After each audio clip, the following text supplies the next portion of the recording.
Hi everyone, doing my week 2 discussion 1 video, and this video we're going to be talking about equitable literacy, and I'm going to be relating it to my content area of physical education. And I believe one of the examples for equitable literacy in PE would be, for myself, really to just build a relationship with each of my students and get to know their funds of knowledge, their cultural backgrounds, and then be able to implement those into my lesson plans. I think a great example for this, or something we could use as a tool, would be the I wish my teacher knew. And along with open conversation between the groups of students and open conversation as a class on their funds of knowledge and their culture and their likes and dislikes,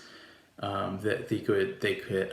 be able to connect with each other with. I think on a deeper level, something a little bit more secretive, or something they don't want to share with the class, but they do want their teacher to know, whether it be something that they're ashamed of or something that they hide inside, but could help me as a teacher connect with that student on a deeper level. I think that that's a simple flashcard, writing down something for as an answer to "I wish my teacher knew," could help me be able to better connect with that student and integrate aspects of their own culture and their own unique differences, from a strengths-based, asset-based mindset into my programs or into my lesson plans. Number 2 is an example would be just to engage the students in thinking about the biases in sports. And there's tons of biases in sports. Just the bias between, we have, men's sports, women's sports, and if just apart from gender, you have racial preferences for sports, or biases in that way. When people think of sports, they think of a certain race, and I think just opening up the conversations about that and seeing their points of view on that, and just being able to relate to them and understand their own thoughts on those sports and those biases, and then being able to put my bias lens on as a teacher and prevent those biases from coming up in the classroom. Ways that I could do that are with worksheets that I am handing out, or with poster boards, around the locker room, making sure that there's no cultural bias with any of those, from whether it be a racial standpoint, or all the posters are of men's, or all the poster boards are strictly baseball, all the poster boards strictly basketball. Kind of finding that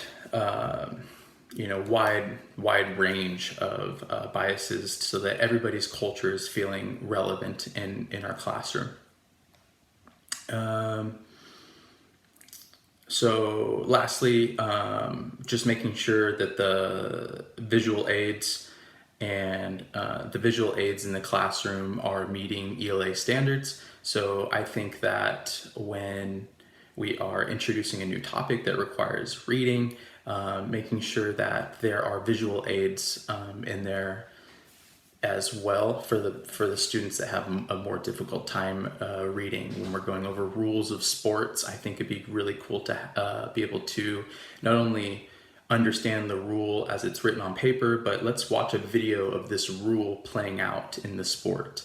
When we're talking about what is a double play in baseball or softball, and you're reading it on the paper, and someone who's never seen that before doesn't really know exactly what that looks like. Yes, those students will be able to practice that skill later on, but let's watch it real quick in a video just so you have a better understanding of it, and maybe it'll increase your engagement and interest later on. So those are all of my thoughts on equitable literacy and how to integrate it into a physical education program. First things first, we need to look at, as a teacher, we need to look at each student from a strengths-based, asset-based mindset, looking at all of their unique skills as assets and their culture from an asset-based mindset instead of seeking out their deficiencies. So thank you for watching. I look forward to your comments.